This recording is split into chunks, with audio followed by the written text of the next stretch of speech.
comment tu vas? Aujourd'hui, une petite révision en français, mais il n'y aura pas de petit plus. Tu es quand même motivé? Allez, c'est parti!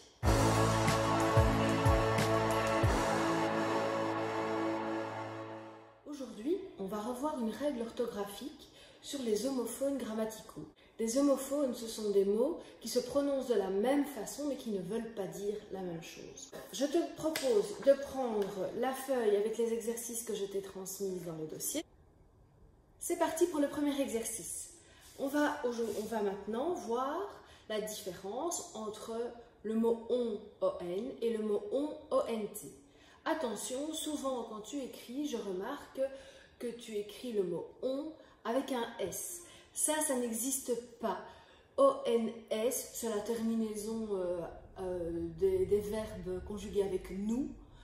Mais le mot ONS tout seul, tu le bannis, tu ne devras jamais l'écrire, il n'existe pas. Les deux façons d'écrire on tout seul dans une phrase, c'est ON et ONT. Le on, c'est un pronom personnel que je vais pouvoir remplacer par il ou elle. Et le mot on avec T, c'est tout simplement le verbe avoir conjugué au présent avec la troisième personne du pluriel, il avec S ou elle avec S. Et pour savoir si je dois écrire on avec T, je vais pouvoir dans ce cas-ci remplacer par avait. Tu verras que pour choisir le bon homophone, on va toujours utiliser une technique de remplacement. On va remplacer le mot par un autre pour vérifier si c'est bien ça que je dois mettre, si c'est bien comme ça que ça s'écrit. D'accord? Est-ce que tu es prêt? On va faire le premier exercice. On reste à la maison. C'est d'actualité pour le moment. On reste à la maison. Est-ce qu'on va remplacer par le on ou on ont? Tu mets la vidéo en pause et tu complètes sur ta petite feuille que je t'ai transmise ou tout simplement tu peux répondre tout haut, même si je ne t'entends pas, comme ça tu es actif. On va mettre le on comme ceci. Effectivement, car c'est un pronom personnel, je peux le remplacer par elle reste à la maison ou il reste à la maison. En fait, en remplaçant le on par un autre pronom personnel, ça m'assure, je suis sûre, que le on est bien un pronom personnel. Et donc, je suis certaine ou certain que je devais bien mettre le on comme ça. Tu comprends? Allez, c'est parti, on va un petit peu plus vite. Les enfants ont du courage. Tu mets la vidéo en pause, tu complètes ta phrase ou tu réponds tout haut. Effectivement, c'est le verbe avoir, on dit bien avoir du courage. Les enfants ont du courage. Pour vérifier que c'est bien le verbe avoir, on va le transformer. Est-ce que ça fonctionne? Les enfants avaient du courage. Oui, parfait. Je vais quand même vérifier, est-ce que je peux le remplacer par il ou par elle? Les enfants, ils du courage. Ça ne va pas, Donc je suis certaine que je ne devais pas mettre le on qui est pronom personnel. Ils ont de la chance. C'est le on, verbe avoir, on dit bien avoir de la chance. Je vérifie en le remplaçant. Je peux dire ils avaient de la chance. Je devais bien mettre on avec un T.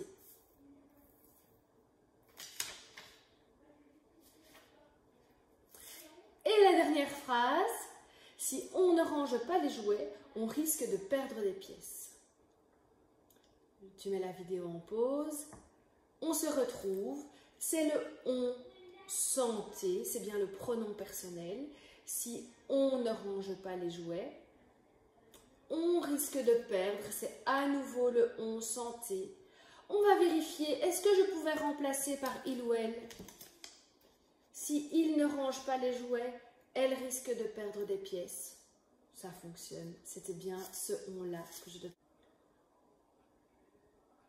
On va maintenant s'attarder aux homophones c'est et c'est. Le c'est qui commence par un C et le c'est qui commence par un S. Alors là, c'est un petit peu plus compliqué car c'est est un déterminant démonstratif et c'est, comme ceci avec un S, c'est un déterminant possessif. Démonstratif, je te rappelle que les déterminants démonstratifs commencent par un C et nous en classe, on sait de la petite technique. Le C, c'est comme quand je montre un déterminant démonstratif, il montre.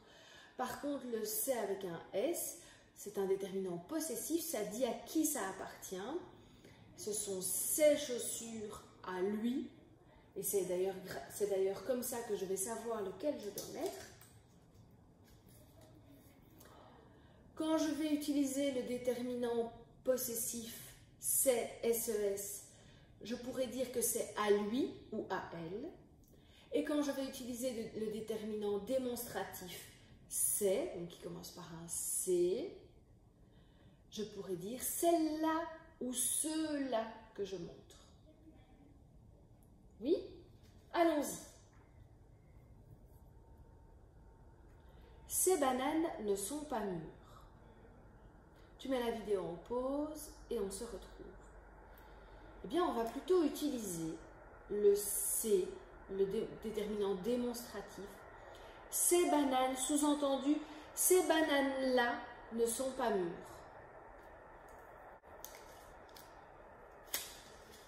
La deuxième phrase. Il lasse ses chaussures. Tu mets la vidéo en pause. Eh bien, on va utiliser le déterminant. Je vais utiliser le déterminant possessif. C'est SES, car il lasse ses chaussures, ses propres chaussures.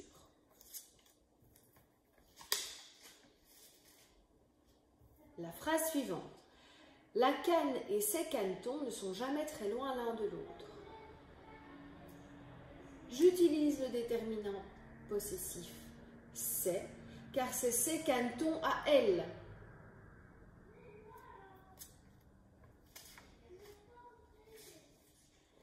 Et voici la dernière phrase.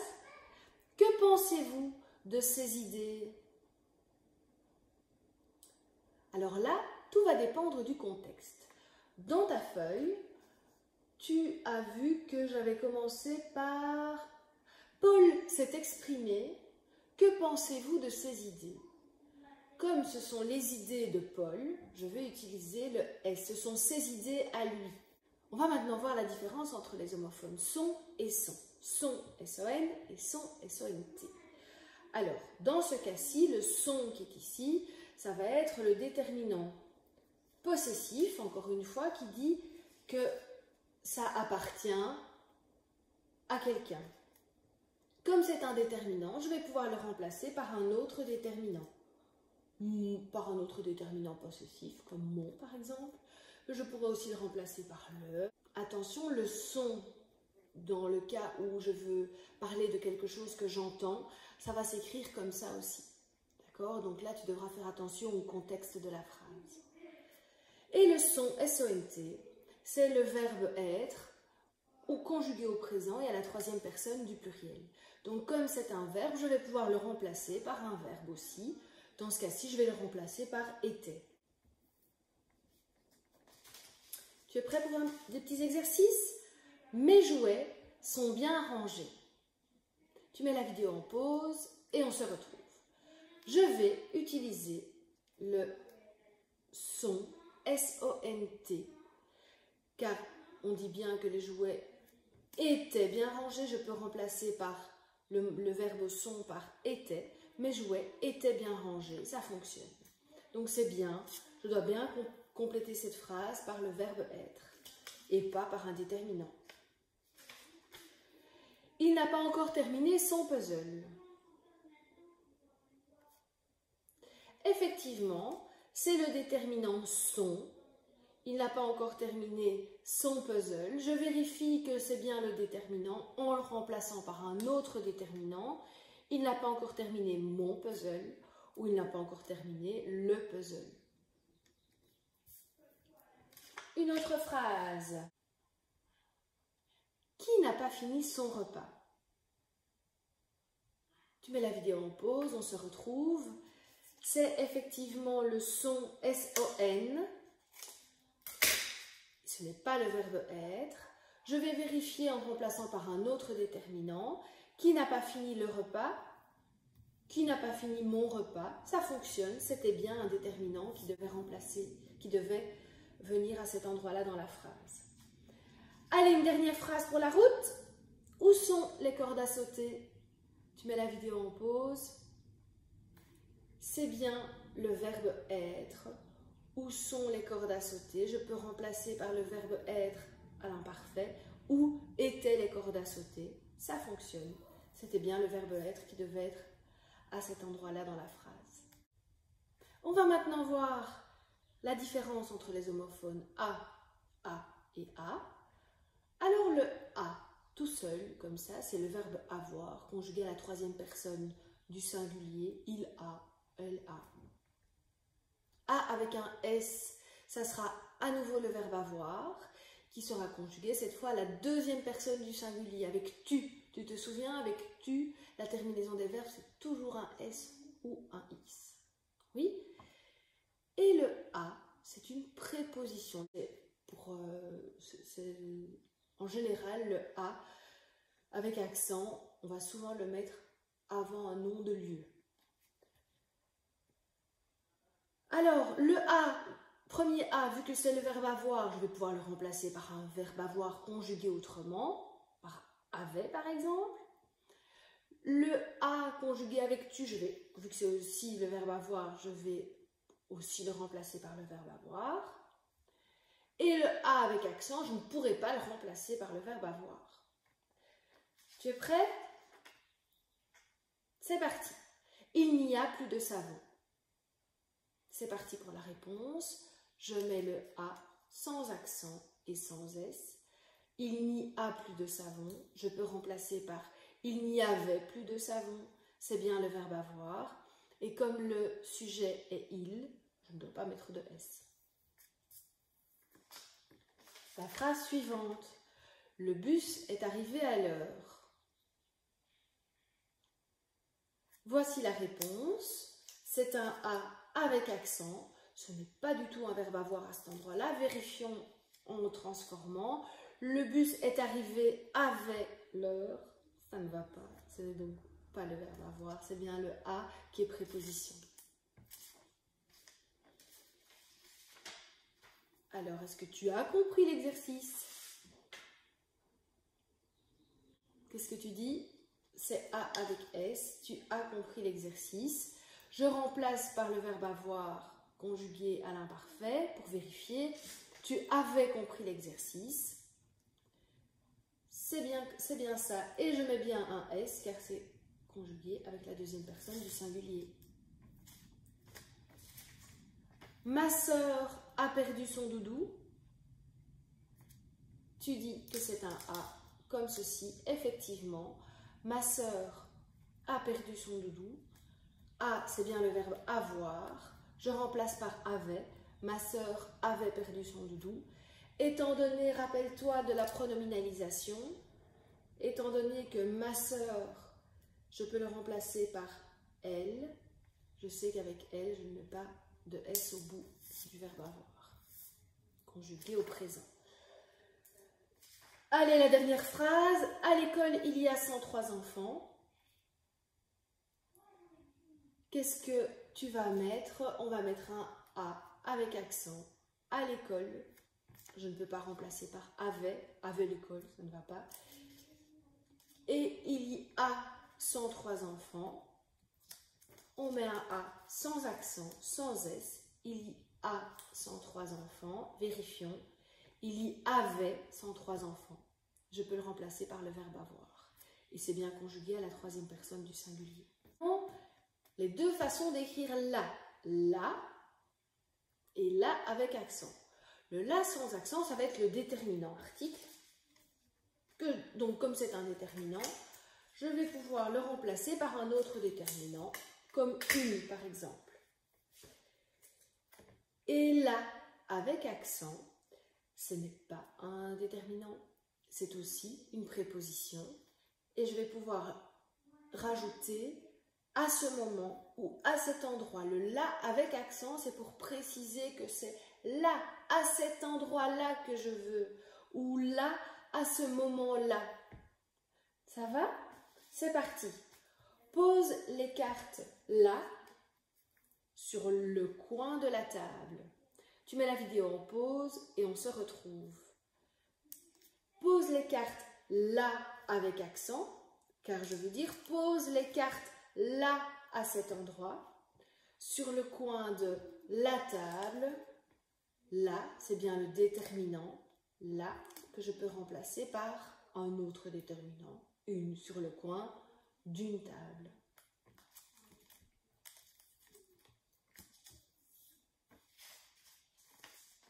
La phrase suivante, la veste coûte trop cher. C'est là sans accent, c'est bien, je parle bien du déterminant article.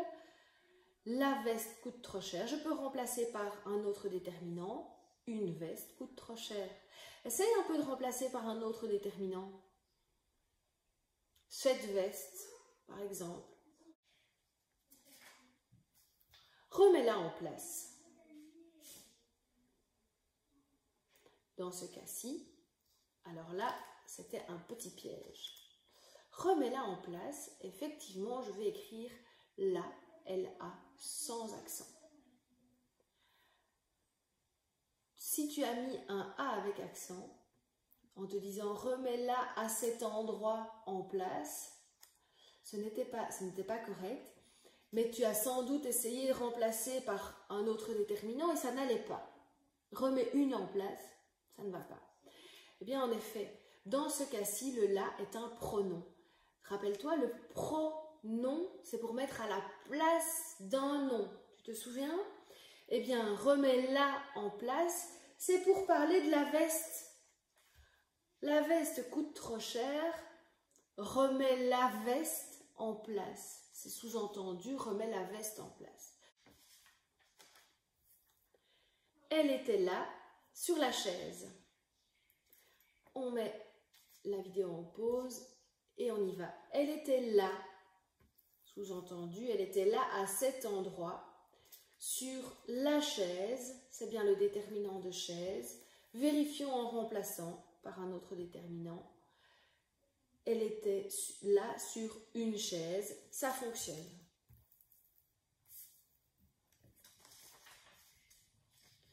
Dans ce pays-là, l'école n'est pas obligatoire. Tu mets la vidéo en pause et on se retrouve. C'est là avec un accent, exactement. Dans ce pays-là, à cet endroit-là, l'école n'est pas obligatoire. Dernière phrase. Là-bas, peu d'enfants vont à l'école. Quel là vas-tu choisir? Le là avec accent. Là-bas, à cet endroit, peu d'enfants vont à l'école. On va maintenant voir la différence entre les deux du. Du sans accent et du avec accent. Alors, figure-toi qu'à la base, il n'y avait pas d'accent sur ce U-là.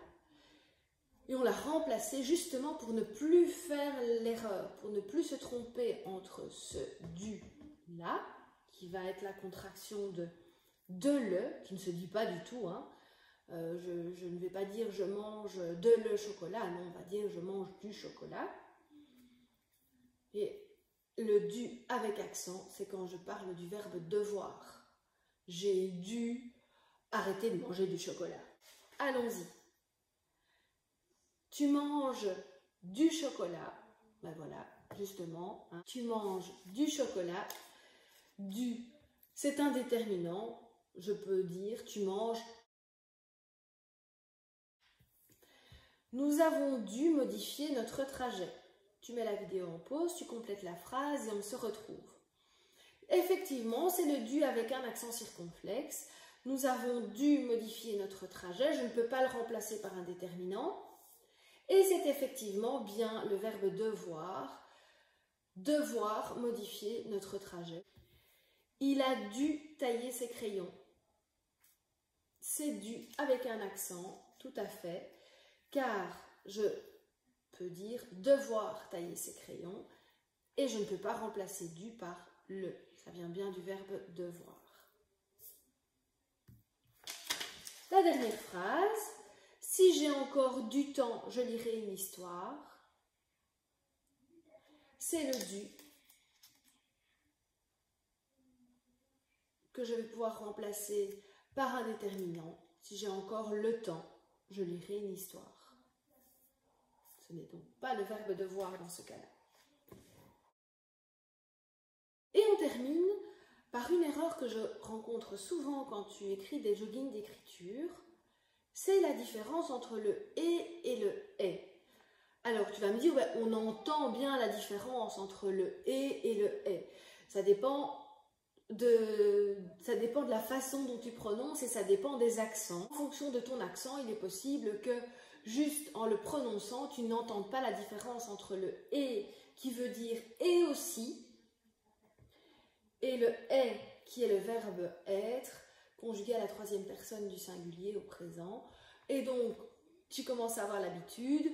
Pour savoir que je vais devoir mettre le « est » E-S-T et pas le « et » E-T, je vais donc remplacer, vu que c'est le verbe « être », par un autre verbe « être » conjugué différemment. Je vais ici ne pas te lire les phrases pour ne pas t'influencer dans la façon dont je prononce le mot. Tu as choisi le « et » E-T. Range les crayons et aussi les marqueurs. Je ne peux pas remplacer par range les crayons et les marqueurs. Ce n'est donc pas le verbe être.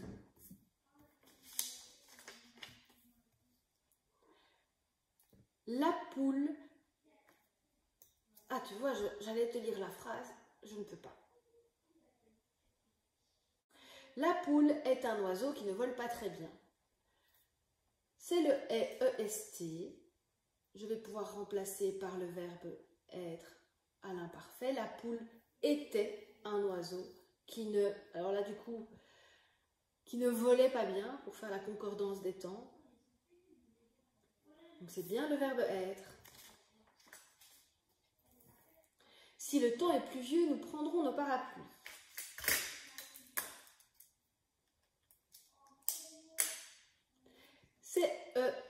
C'est E-S-T, car je peux remplacer par était. Si le temps était pluvieux, c'est bien le verbe être. La dernière phrase. Tu as trouvé? Mes sœurs et moi sommes très complices. Ça sera le et ET, car je peux dire mes sœurs et aussi moi sommes très complices. C'est pas très français, mais en tout cas, c'est sûr que ça fonctionne. J'espère que tu as bien compris. Je te souhaite une belle après-midi. À demain.